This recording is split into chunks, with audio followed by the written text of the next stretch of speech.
व्याकरण पाठ योजना। व्याकरण को पढ़ाने के लिए किस तरह के अनुदेशनात्मक उद्देश्यों का निर्माण करेंगे। तो यहाँ पे हमने लिया है टॉपिक सर्वनाम। अब सर्वनाम को पाठ के अंत में जिस तरह से हम सर्वनाम को परिभाषित करेंगे, सर्वनाम के भेदों को सूचीबद्ध करेंगे, सर्वनाम के भेदों को उदाहरण सहित बताएंगे, और अंतिम अनुदेशनात्मक उद्देश्य होगा जैसे निश्चयवाचक व अनिश्चयवाचक सर्वनाम में अंतर स्पष्ट करेंगे।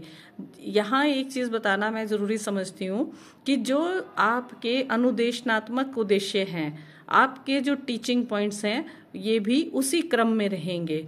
जैसे आपने देखा कि आपका ये प्रीवियस नॉलेज टेस्टिंग आ गया है, फिर आपका अनाउंसमेंट ऑफ द टॉपिक आ गया है, फिर ये आपका सबसे पहला ऑब्जेक्टिव रहा है, वही आपका टीचिंग पॉइंट रहेगा।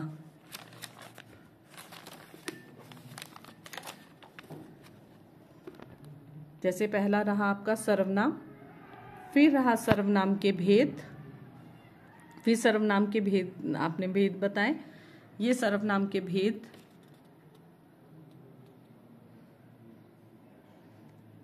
ये आपने सारे सर्वनाम के भेद बताए।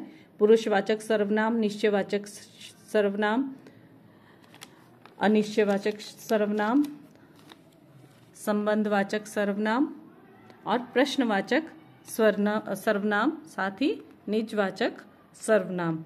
जब आपने ये सभी सर्वनाम का बता दिया तो उसके बाद आपका अगला टीचिंग पॉइंट रहेगा, जैसे कि जो भी आपने जैसे पहला निश्चयवाचक और अनिश्चयवाचक सर्वनाम रहा है तो उसमें अंतर बताना।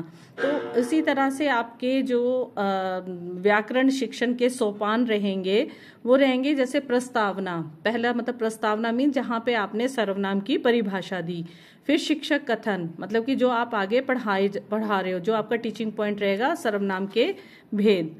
फिर जब आप ये भेद आपने बता दिए तो उसके बाद आ गया निश्चयवाचक व अनिश्चयवाचक सर्वनाम में अंतर। ये चीज आती है आपकी स्पष्टीकरण में। तो उसके बाद हम बात करेंगे रिकैप्चुलेशन, पुनरावृत्ति, इवैल्यूएशन, मूल्यांकन। इसमें मूल्यांकन जो रहेगा वो जो आपने पढ़ाया है उसी से संबंधित रहेगा। फिर उसके बाद गृह कार्य। किसी भी लेसन प्लान में ये ध्यान रखने योग्य बात है कि जो आपके टीचिंग पॉइंट्स होंगे वही आपके ऑब्जेक्टिव्स होंगे। इस तरह से ये आपका व्याकरण पाठ योजना बनेगी।